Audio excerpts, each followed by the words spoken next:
Okay, so now you can imagine what's happened is he was on Pleasure Island and everything went to hell, fundamentally. And so he jumped into the water to escape from that, and that's equivalent to plunging into chaos. And so chaos was an escape from pathological tyranny. And now he's tried to go home. So this is the psyche, in its search for maturation, runs into an obstacle, which is the tyrannical element of the Great Father that it cannot cope with, and it trots home, runs home. It's a defeat. Typical part of a hero story is the initial defeat of the hero when he encounters usually either the terrible Great Father or the terrible Great Mother. So this is a retrogressive, Jung would call this retrogressive restoration of the persona. So it's sort of like maybe you're a well-adapted adolescent and you live at home and you're a happy adolescent and everything's good at home, and then you go out to try to be an adult and you fail, and then when you come back home you try to act like a happy adolescent again, but you're not. What you are, in fact, is an unhappy adult. And if you move back to the happy adolescent mode of being, then it's false and pathological. You can't go home again, another typical motif in literature. Now the cricket, I can't tell you everything about this story. I can tell you a couple of strange things about it. One is that the cricket is Jiminy Cricket, right? And the initials of Jiminy Cricket are JC. And Jiminy Cricket was a common Southern American mild form of cursing. It's the equivalent of Jesus Christ. And so you might think, and of course, the cricket is Pinocchio's conscience.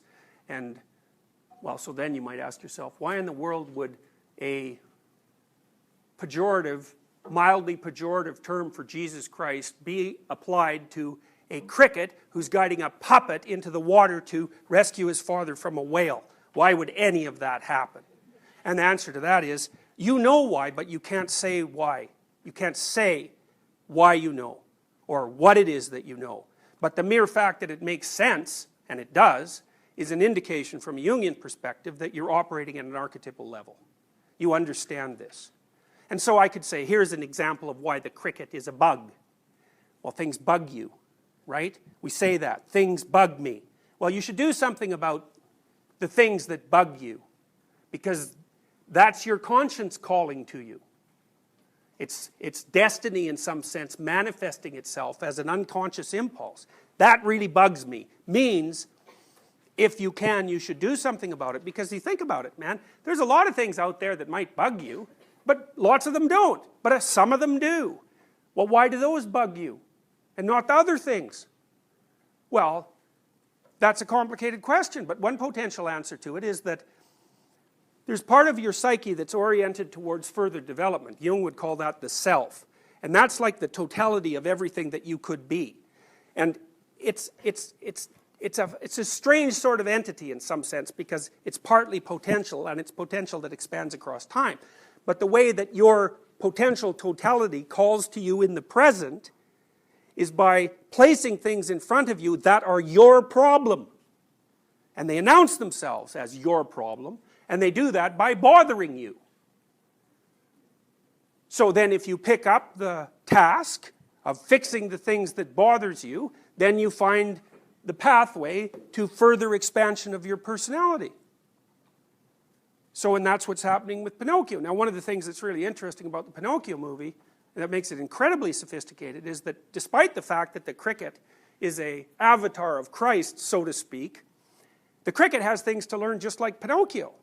And so that's very cool, because it's so cool, it's so sophisticated, because it means that you do have a conscience that guides you, but until you establish a dialogue with it, both you and the conscience are immature.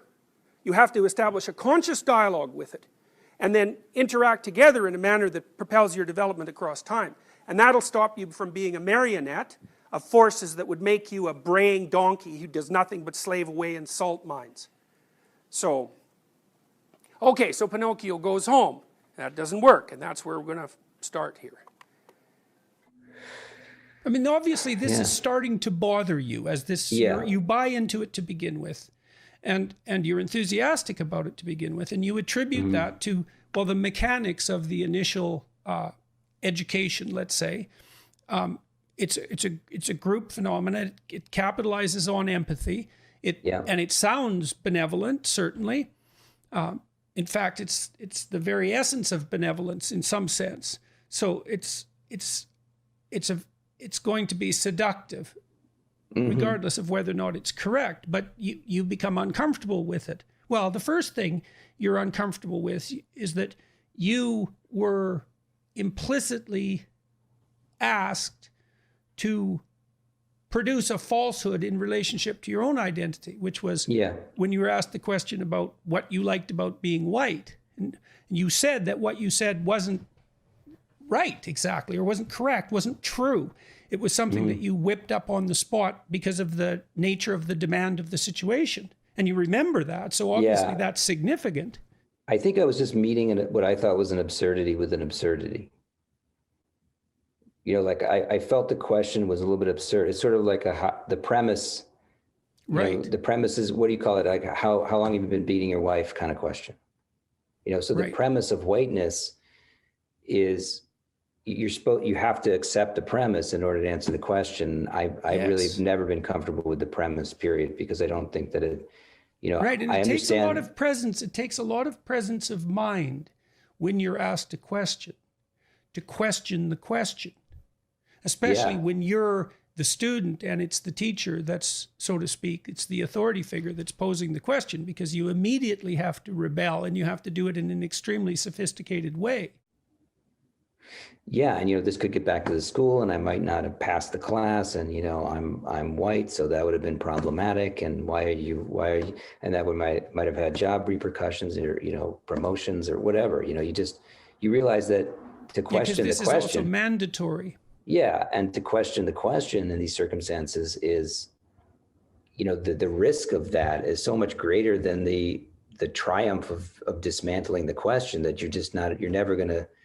And you may even fail at dismantling the way, like your little rebellion may lead nowhere, and you may be wrong, you know, which is the hesitation that anyone would have with an objection, just that you might be wrong. And so, of course, you're just going to fall on that side of the equation. I mean, that's what I did. Some people don't, but that would, you know, I did that. Most people do.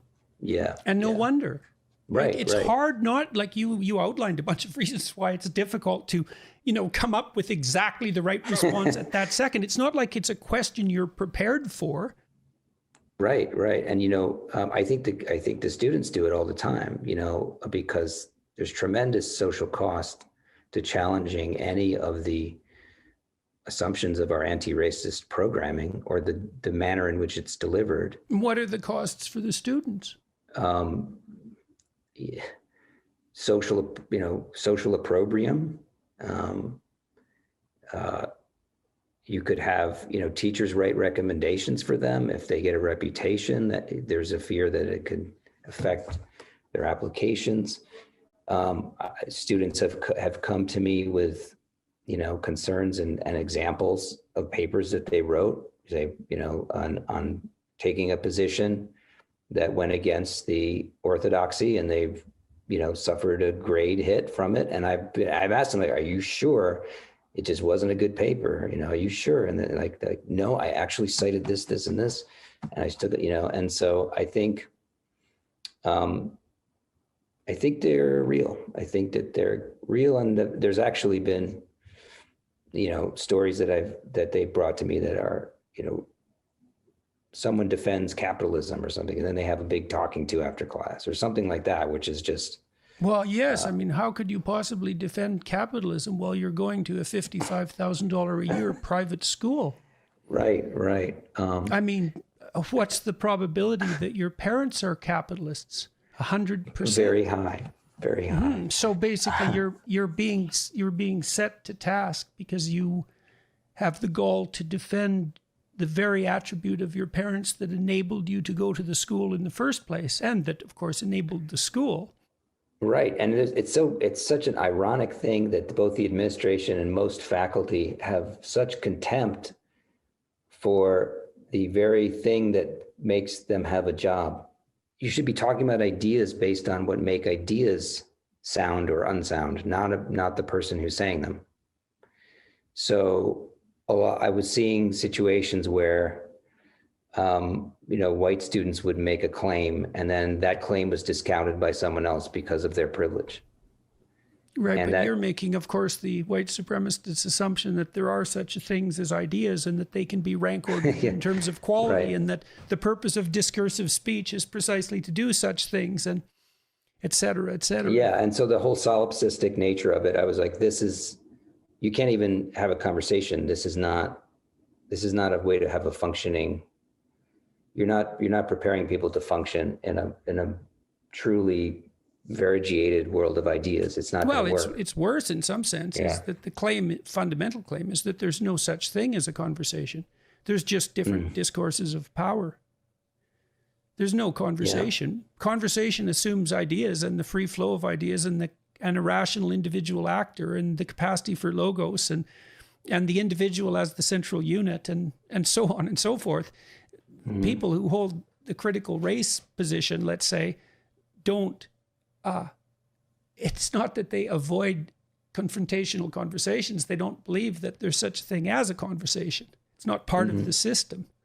So it's a fundamental dispute.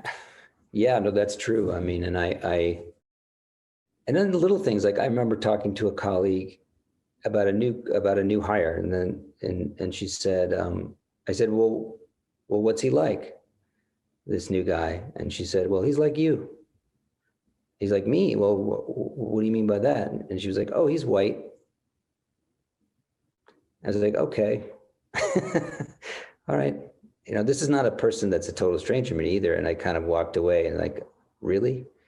So, okay. And, you know, I also hear the objection to my objection, which is, you know, see how it feels, white man? See how it feels to be treated as your race? That is, it's a, you know, she might've been trying to teach me a lesson in some sense, like now you know how it feels, but that's not, you know, okay, that's a point that you're making, but that's not a healthy thing. And that's not good because it doesn't actually reduce the sum total of misery in the world. Yeah, I mean, yeah. All right, so you're starting to feel disquiet, and you actually make this known. Yes, and I make it known in 2019. I make it known in 2020. I talked to the assistant head. I talked to the head of school. You're married? I'm recently married. I've been married over a year, just over a year. Okay. Do you have any children? No children. No children, but you are married. But I'm married. Okay, so I'm just wondering what you have resting on your job. Exactly. You know? Yeah. And I didn't, you know, I have to say that, you know, not having kids is a huge part of why I feel like this is happening, that I've been able to stick my neck out. And, you know, I don't judge anyone for balancing their duty to the truth and their duty to their family in whatever way that works for them, because both of them are important. Or to put things at risk, you know, that's a personal choice, and I can't speak to any of that, but I think it definitely, not having mouths to feed and you know, having some savings from my previous job and things, being smart with my money and not spending it unwisely as I had done a decade and a half ago. But I think that helped me to do what I'm doing.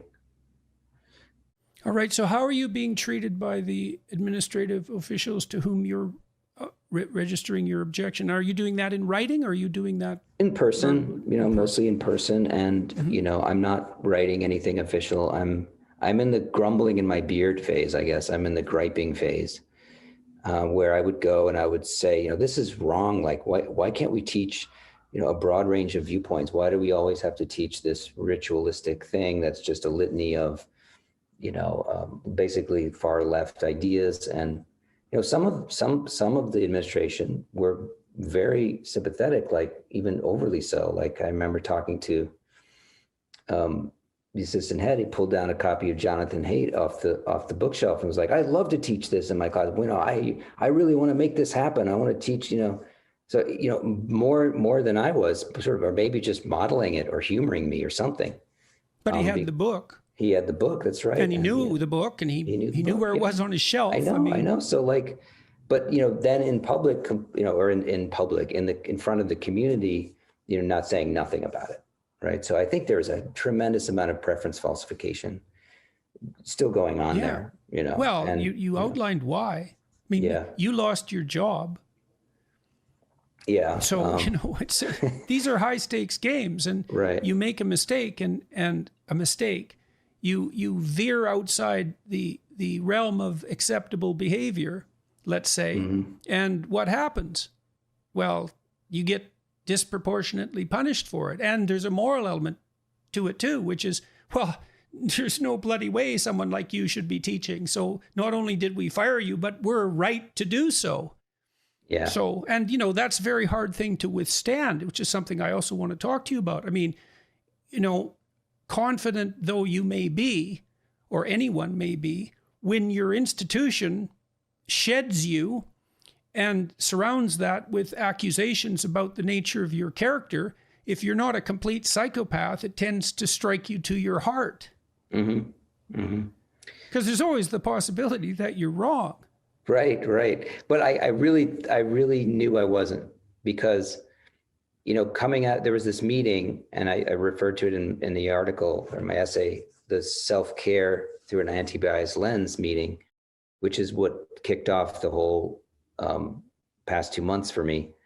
It was a meeting where students were ostensibly going to learn how to take care of themselves during the pandemic, how to manage their emotions, how to take deep breaths and cope with things. And in that meeting, after some mind relaxing exercises like meditation and stuff, they put up the white supremacy, aspects of white supremacy culture slide.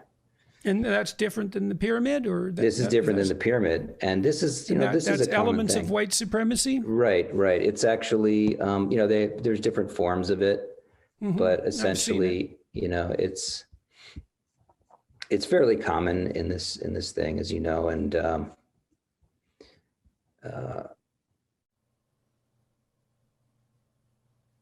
so here's some professional and transactional relationships versus relationships based on trust, care, and shared commitments, protecting power versus sharing power, culture of overworking versus culture of self-care and community care, competition and struggle for limited resources versus collaboration and working to share resources.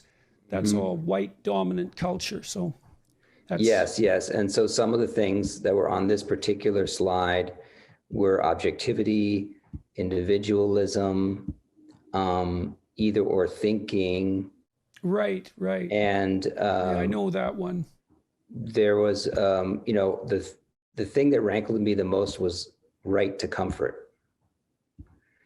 Because, how are you giving a self-care workshop where the 200 kids that are in there in this racially segregated workshop are challenged that they might not, that imagining that you have a right to comfort is associated with a genocidal evil.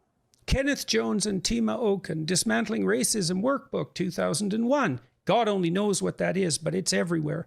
The characteristics of white supremacy culture: perfectionism, which is an element of conscientiousness, which is a fundamental trait; sense of urgency, defensiveness, quantity over quality, worship of the written word, paternalism, either or thinking. Notice this is all written in words, by the way. Power hoarding, fear of open conflict, individualism, which seems to be run somewhat counter to the fear of open conflict. Progress is bigger and more, objectivity, right to comfort. Yeah, it's quite the grab bag of conceptually unrelated items. It's incoherent at every possible level of analysis, as well as being, it's impossible to parody. Yeah. And I saw it, and I had been thinking for a couple months prior to this, because there had been some meetings that really upset me. And I was thinking, well, and my head of school had actually said that if I was in an appropriate forum, I should feel free to ask questions. By this point in the meeting, I think maybe 30 minutes in before this popped up, other faculty had been saying things in the chat area of the Zoom meeting. So, you know, So when this is that came up- anonymous? Is that anonymous in the Zoom chat? No, or it's they were. Oh, so they were under their own names. under their own names, yeah. And so I thought, well, why, you know, when the facilitator mentioned that if you looked at this slide, I think she said, you know, you might have some white feelings. And I said, I just kind of blurted out. I didn't blurt it out angrily. I didn't blurt it out. I don't think I was too upset. Of course, you know, I don't know how it was perceived, of course, but I said, well, what do you mean? But what is a white feeling? What is a white feeling? And you know, what came back was, I think she said something that defensiveness was a white feeling. I said, well, these feelings can belong to people of any race. And, you know, I think that I don't know whether I don't understand why it's being attributed to a particular, the white people. And, you know, that kind of opened the gates a little bit and kind of broke the ice, I think, because in the chat, other kids started to ask questions. There was a debate about whether I should be allowed to ask the question. There were Which question? You mean the question about the white feeling question? I see. Mm-hmm. There were also there was a lot of capitalism bashing in the chat. And I said, you know, I believe capitalism is anti-racist since it's done more to lift people of all races out of poverty than any alternative.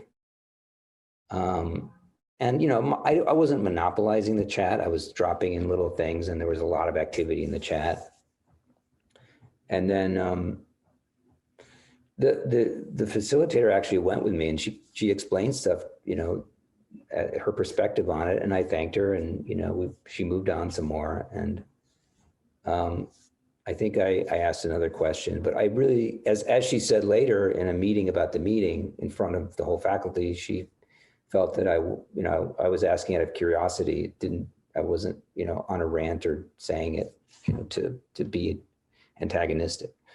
I think some of my faculty members felt that I was, but the facilitator herself didn't feel that way. So, and she was the one I was talking to. So I think that definitely counts. No, that's quite remarkable, I would say, because it's very difficult in a group like that when you know the implicit ethos to be able to say something that's questioning without having anger build up as a motivation, right? Because you need something to break through your resistance. Yeah. So to be able to say it without upsetting the facilitator. Yeah, I mean, I was passionate, but I wasn't. I don't think I was like enraged or anything like that. It's, you know, I was trying to modulate. What I was really upset at was the either or thing, because I was like, well, if either or thinking is a characteristic of white supremacy, well, then Ibram Kendi's got to be the whitest person in public life, because his entire philosophy is so Manichaean. I mean, anyway, but I didn't say that, of course, because that would have been inflammatory. But what I really wanted to do, I've been thinking about an opportunity because I wanted to model for the students that you could ask questions, that someone who was a teacher or someone who was an authority figure could ask a question and it was okay. And how did the students react to it was phenomenal. I mean, I was really gratified, and that they confirmed that I was doing the right thing, because things came out in the chat. They started to ask a broader range of questions. I received the transcript later, and, you know, it was like night and day. Kids were asking questions like, well, I don't feel like I'm ignorant just because I'm white, or, you know, I don't like to be reduced to my race. And then faculty joined in. So several faculty members also started to ask questions. You know, and I don't think the point was that people even necessarily wanted their questions answered in the forum. They just wanted to ask them.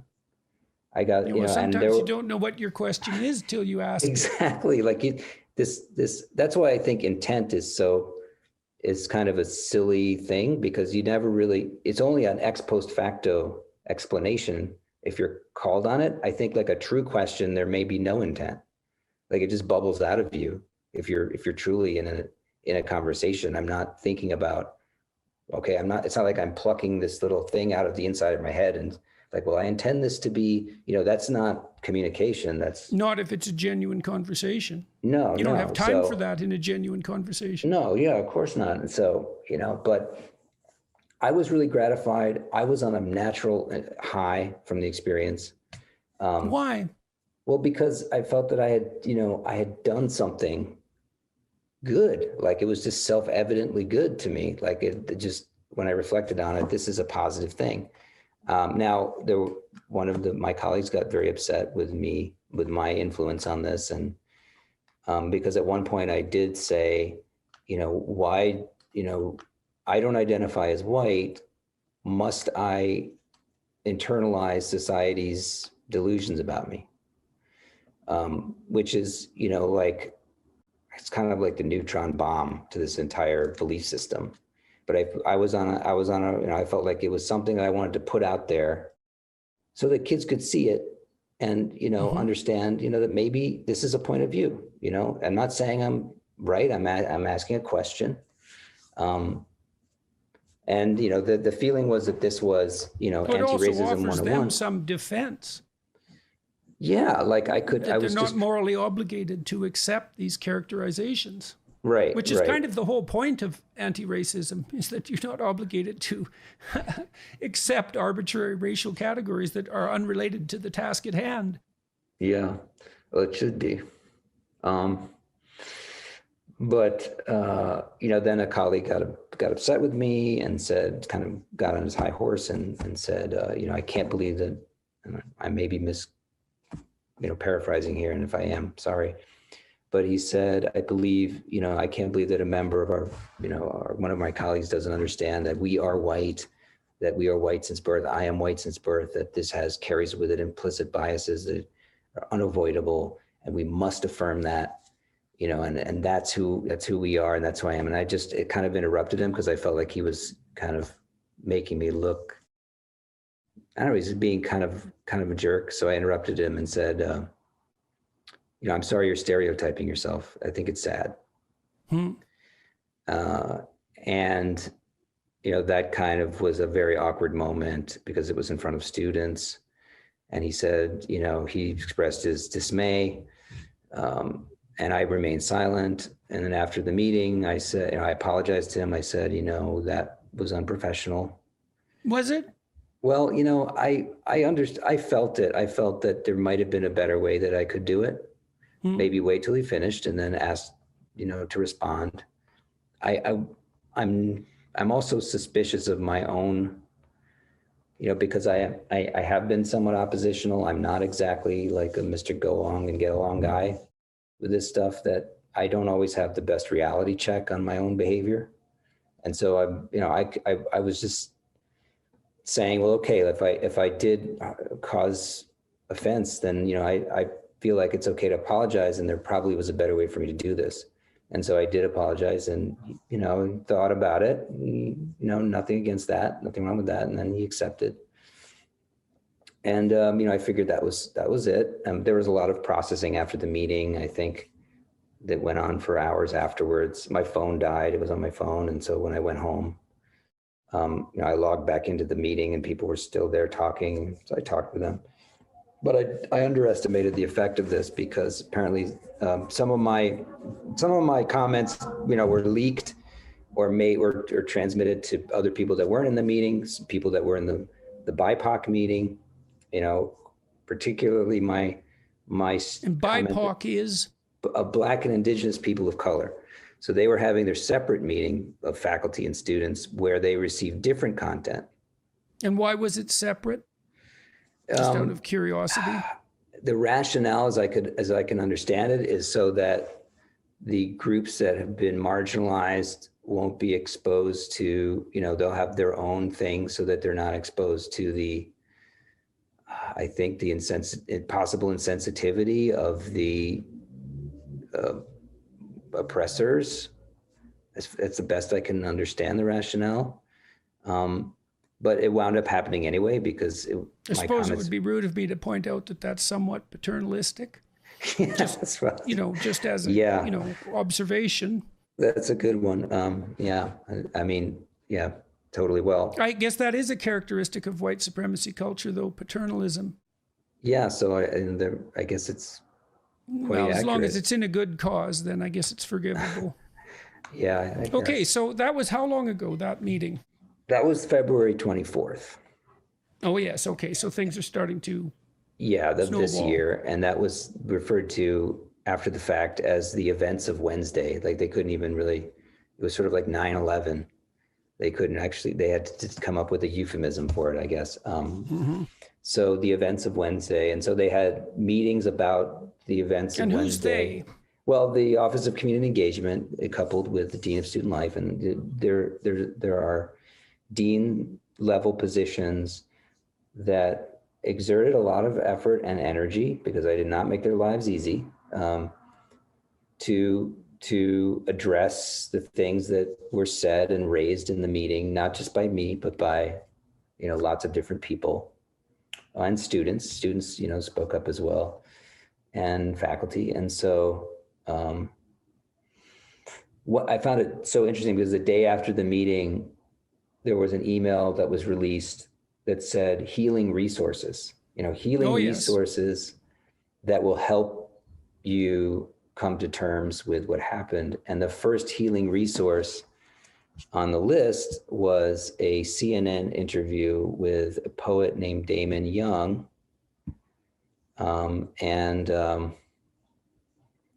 Damon Young, in this interview said things like, we need to get rid of all of capitalism. We will have to do a carpet bombing, not a carpet cleansing of society. I mean, it was incredibly radical statements that I would imagine would be frightening to many people. And that was listed as a healing resource, as well as things like... Well, as long as the carpet bombing only targets the malevolent people. Well, yeah, I guess. And then there was the Robin DiAngelo article that said, white people need to be made or kept uncomfortable. How can we become more uncomfortable? Also, really kind of, I would just say, racist characterizations of white people in these links. Things like, white people have never had to be guests in this country. And like the Irish, for example. They weren't really white to begin with, though. So yeah. And so I found this very ironic. And then I had 2 meetings. I had a meeting with my head of high school and the assistant head. And I had a meeting with the head of the whole school. And then, the head of the meeting with the head of high school. So they called you in at that point? Yeah, I mean, so what's happening around you? Is this growing? Well, yeah, there's a lot of agitation. There's meetings about meetings. There's student diversity council meetings. There's just a lot of agitation in the community, I would say, and meetings about meetings. So some of the things that would happen would be in the end, as the week continued, there was a faculty meeting about it.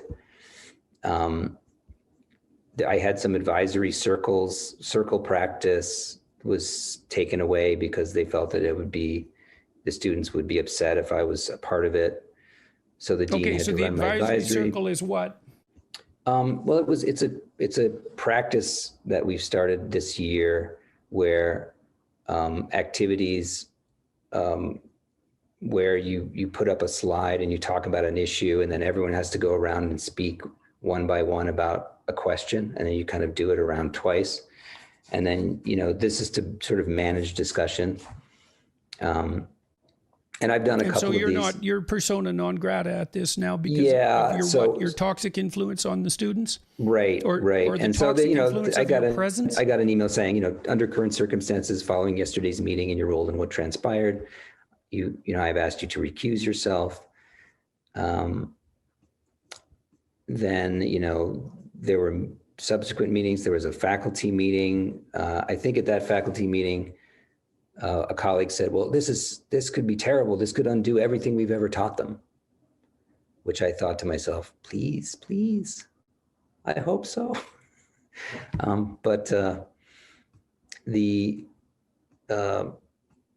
And there was... How are you reacting to all this? Well, I'm on a natural high. I mean, I know that I feel like this is something that I've finally done to open up something, like some daylight. And I all of this churn is going on around me, but I'm going about my day. I'm teaching my classes. I did feel the need to address my classes. So I said at the beginning, I am an anti-racist. I want you to feel safe. And then I would just sort of teach the class. And then I was told not to address it with the class, with anyone in the classes. With regard to teachers and students in private and public institutions, high schools, junior highs, elementary schools, in your state and across your country, what do you see this, if anything, what does this indicate? Well, I have hopes. I feel that if students can, if the type of,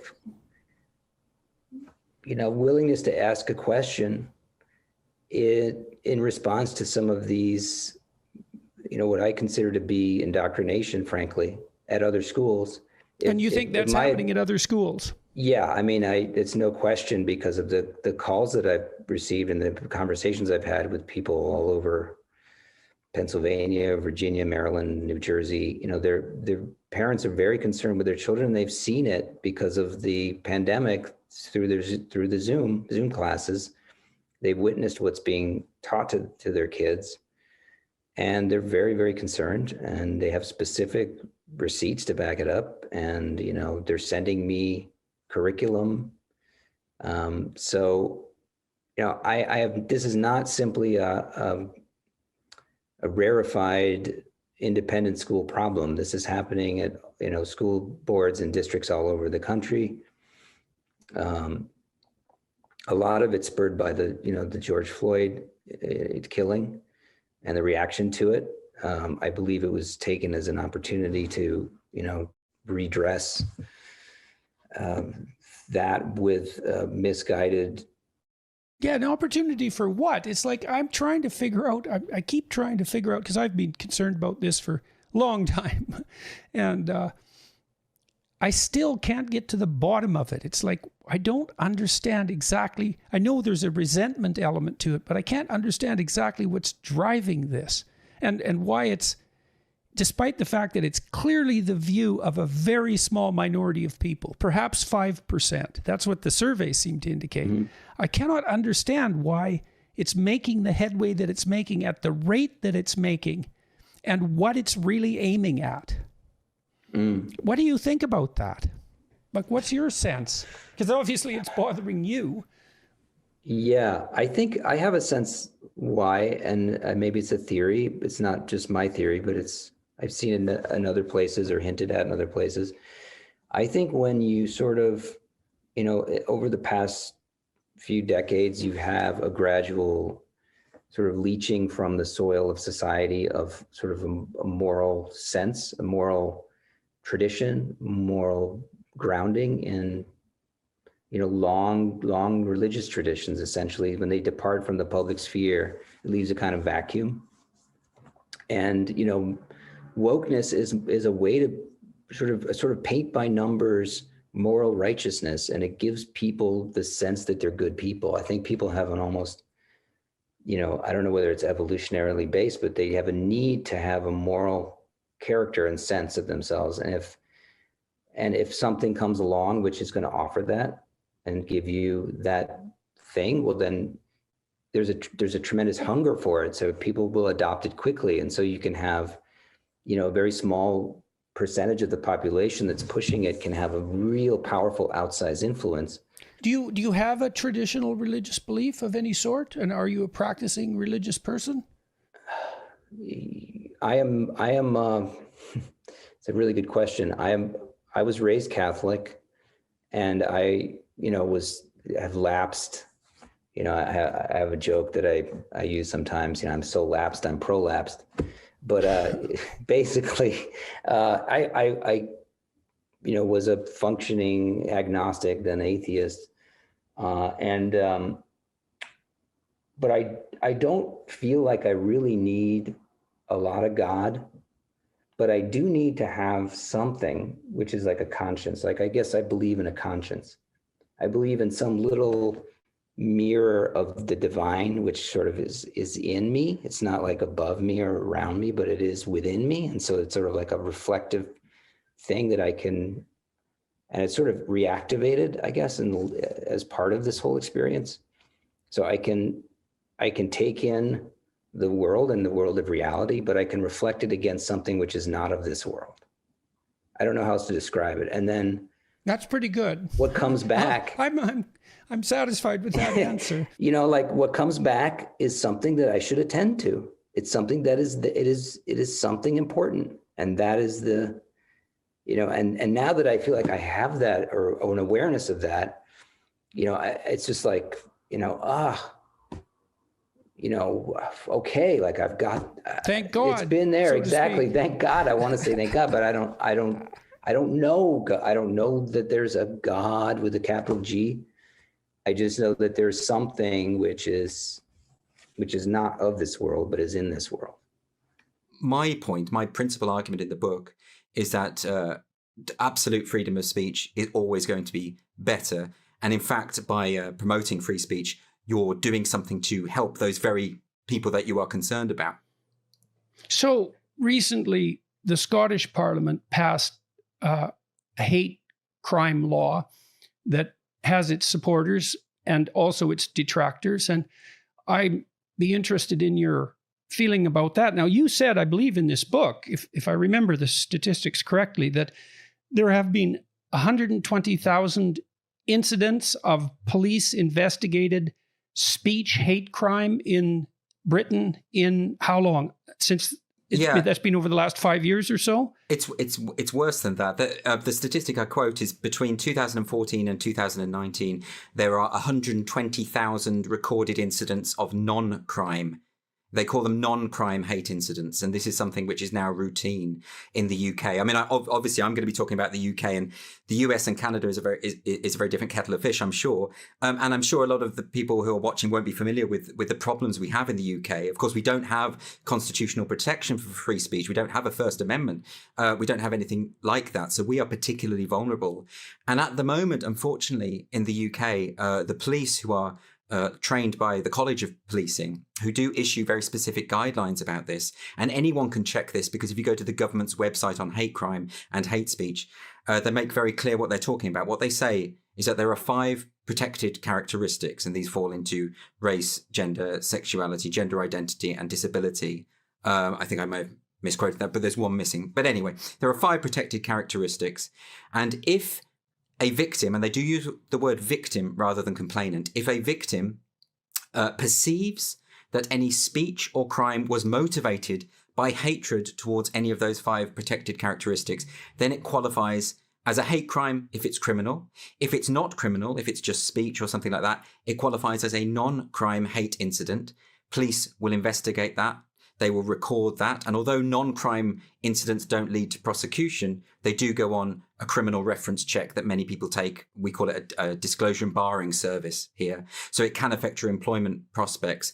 And is that without a trial? That's recorded without a trial. So of course, there's no you trial. Get a quasi-criminal record. You get something flagged up when you, particularly if you're applying for a teaching job, say something like that, where you're working with children, it's very important. And you get this thing flagged up. So it does have serious ramifications. But even beyond that, we have hate speech laws, which are encoded into the Public Order Act, which is one example. But the main example is the Electronic Communications Act 2003. In this country, and I do quote the statistic in the book as well, we have roughly 3,000 people arrested a year for offensive things that they have said online. That's so in other words, 9 people a day, roughly, the police in the UK are arresting. And people in the UK will be familiar with this, because if you see the Twitter accounts of various police forces, various police departments across the country, they often put things out like, make sure you don't say anything offensive or thoughtless online, or we will be knocking on your door. They say these very kind of frightening things. There was a recent police display outside a supermarket in the UK. It went viral, this image. It was them next to a big digital billboard, and the slogan on the billboard was, "Being offensive is an offence." And this was flanked by police officers who were socially distanced, but they were there in their masks, which made it seem slightly even more sinister. They got in a lot of trouble for that, because people were saying, well, being offensive surely isn't a crime. But actually, the problem with that is that the police clearly thought it was a crime, and they were acting on that basis. They'd obviously hadn't just concocted this billboard out of nothing. They'd really considered what it should say. And more to the point, actually, they were right. In this country, you can go to prison for jokes, for offensive remarks, and people have gone to prison, have been arrested routinely for causing offence. And of course, the notion of offence is incredibly subjective. In fact, the legal stipulation in the Communications Act is that you will have broken the law if the judge and jury deem that you have communicated material that is, quote unquote, grossly offensive. Well, I don't know how you define that. I wouldn't know. And how also, to define who that. defines it is the real question as far as I'm concerned. I mean, I've looked into this legislation to some degree, and one of the things that struck me about it was that it seems to be purposefully left up to the hypothetical victim to define offense, which has become a subjective reality. And you can understand why that might be to some degree, because how would you define hate and how would you define offense without, especially the latter, without making recourse to someone's subjective experience? But then, of course, well, we'll delve into that in a moment. I should start with the hard question, I suppose, which is, well, clearly people can say hateful things, and those things can be damaging psychologically and physiologically, I suppose, if people are stressed enough, and the borderline is very difficult to identify. Why is it that people shouldn't just assume that you're a mean loudmouth and that they shouldn't pay any attention to you at all because you're concerned about this? I mean, that's the general criticism of critics of hate speech, let's say. And so why in the world aren't the people who are putting this forward just trying to make the world a nicer place? What's the big problem here? Well, I think a lot of people do assume that I'm a mean loudmouth. I think they assume that about most people who defend freedom of speech. But I'm sure the latter part of your question is absolutely right, insofar as I imagine a lot of the people who are skeptical about free speech are in fact trying to make the world a better place. I don't think that's mutually exclusive. I mean, the problem here is that the legislation as it currently stands here means that, for instance, if you say something critical about me and I perceive that it was motivated by hatred towards me on the basis of my sexuality, for instance, I could phone the police and that would be recorded and would appear on hate crime statistics in this country. Because it's all about perception. That word is used about 5 or 6 times within the one passage in the hate crime legislation, the word perception of the victim. And again, I say victim, not complainant, which suggests a complete disregard for due process, but I suppose we can leave that aside. But the most common and the most frightening misconception I have found when it comes to people defending free speech is that they are doing so because they want to have the right to say appalling things about people with no comeback whatsoever.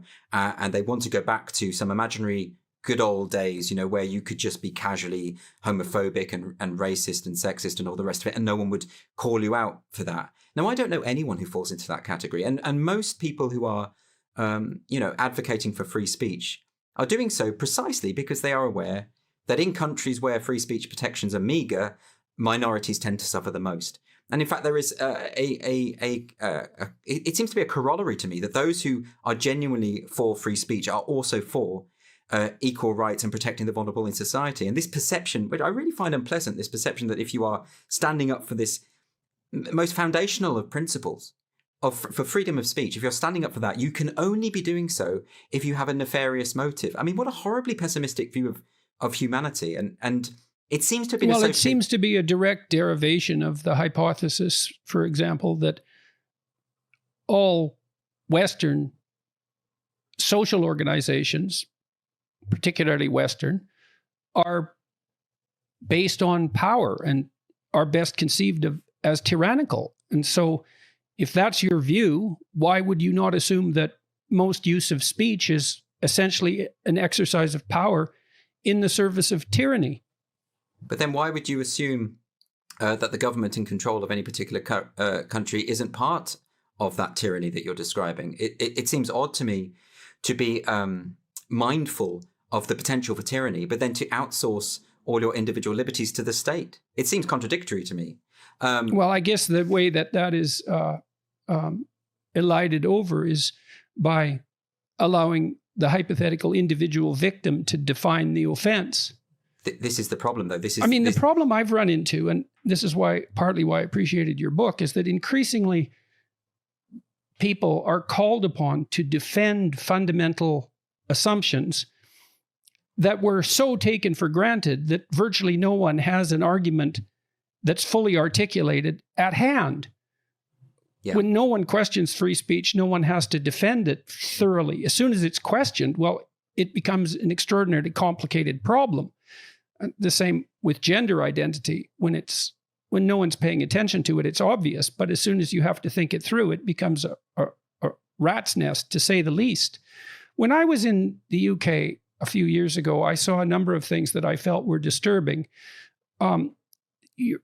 People seem to have accepted the omnipresence of CCTV cameras to a degree that I found horrifying, frankly. I don't like CCTV cameras. I don't like the message they portray, which is that everyone is criminal enough so they should be surveyed all the time and someone needs to be watching.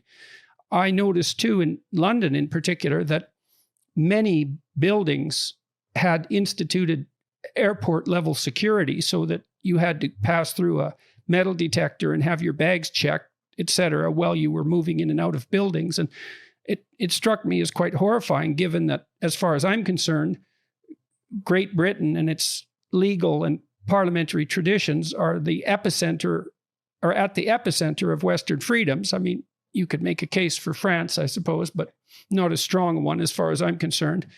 Yet your citizens seem to have accepted this with virtually no problem. And now, on the heels of that, we have this multiplication of hate crime. That's as much a surprise to me as it is to you. I mean, you won't have seen all of the CCTV cameras.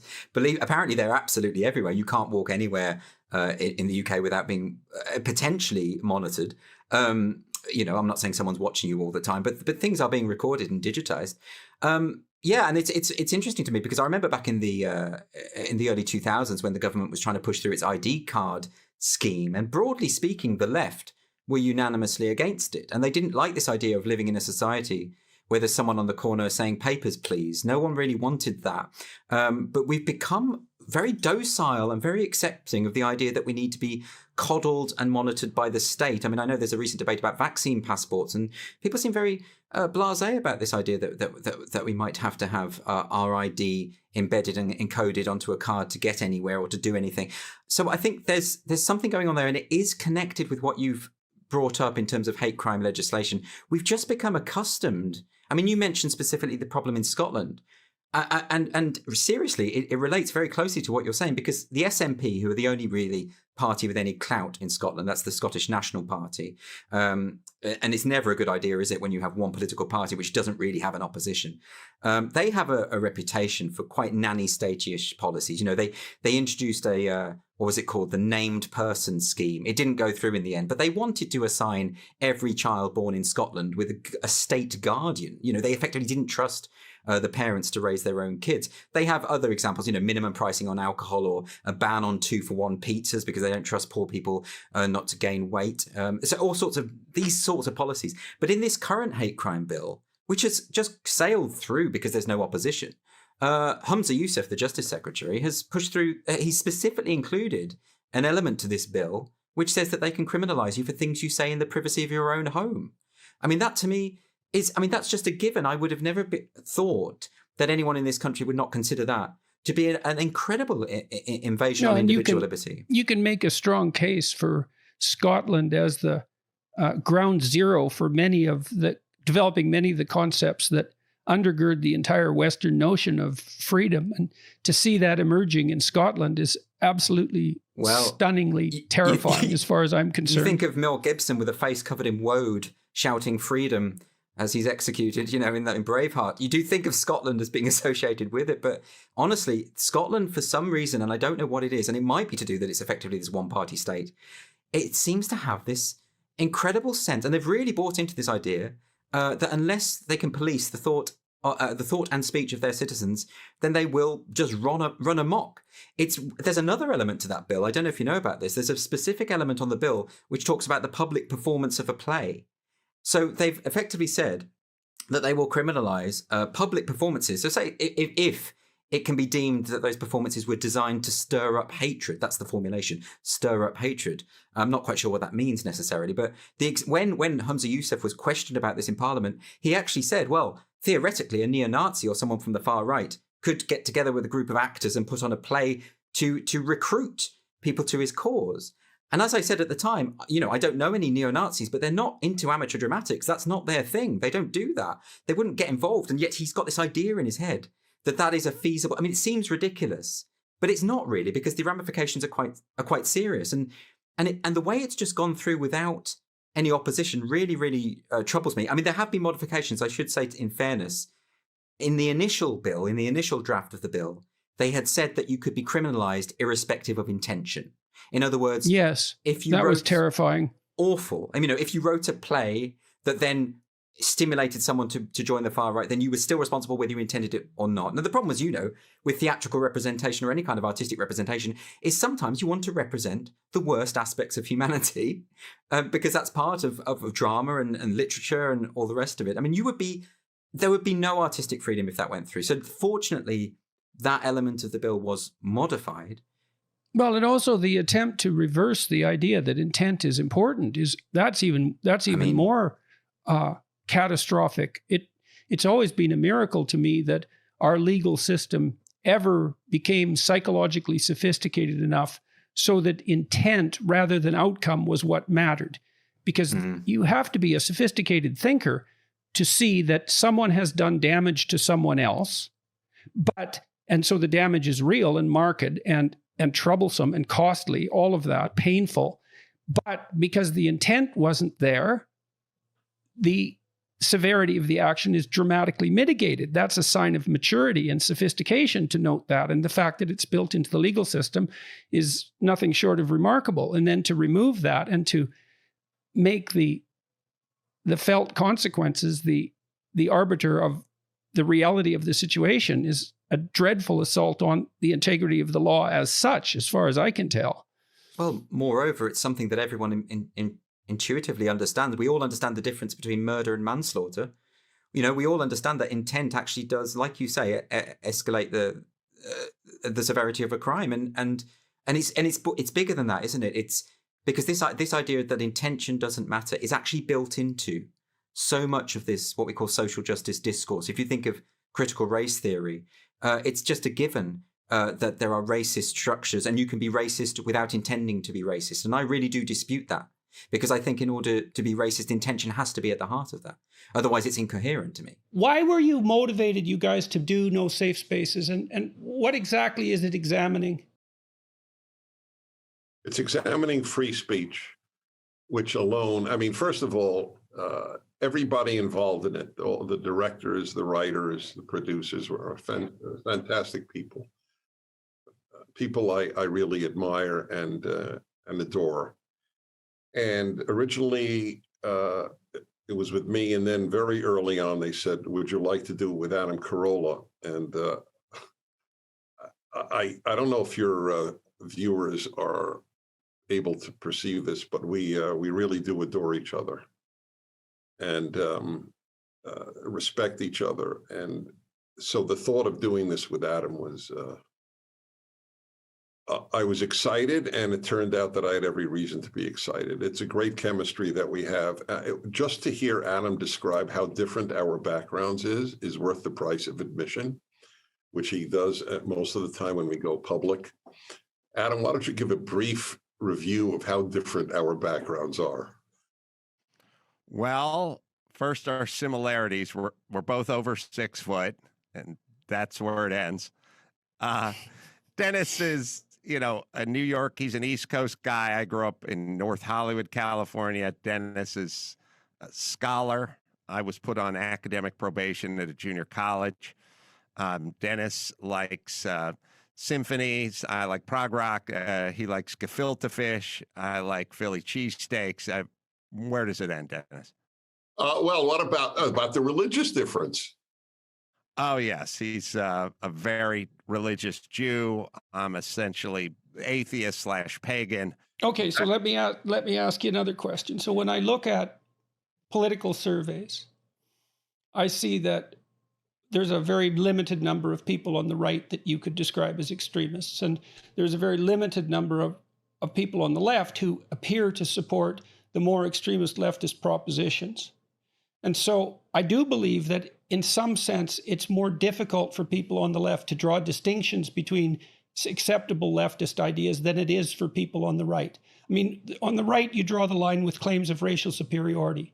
On the left, there's obviously trouble brewing on the extreme, but defining exactly where it is and drawing a border around it seems to me a relatively complex task. And well, you asked me why I got in trouble. I mean, I got in trouble because I said, well, I'm not sure where to draw the line, but that particular law, compelling speech, with its implicit theory of identity, that's gone too far as I'm concerned. But, you know, the fact that that caused so much trouble, I think, is indication of the fact that it's difficult to draw the line. And so, well, I'm interested in both your comments about that. Well, I think you're on to something with the extreme part of the right-wing party is pretty definable. And I think most reasonable people agree that the farthest right,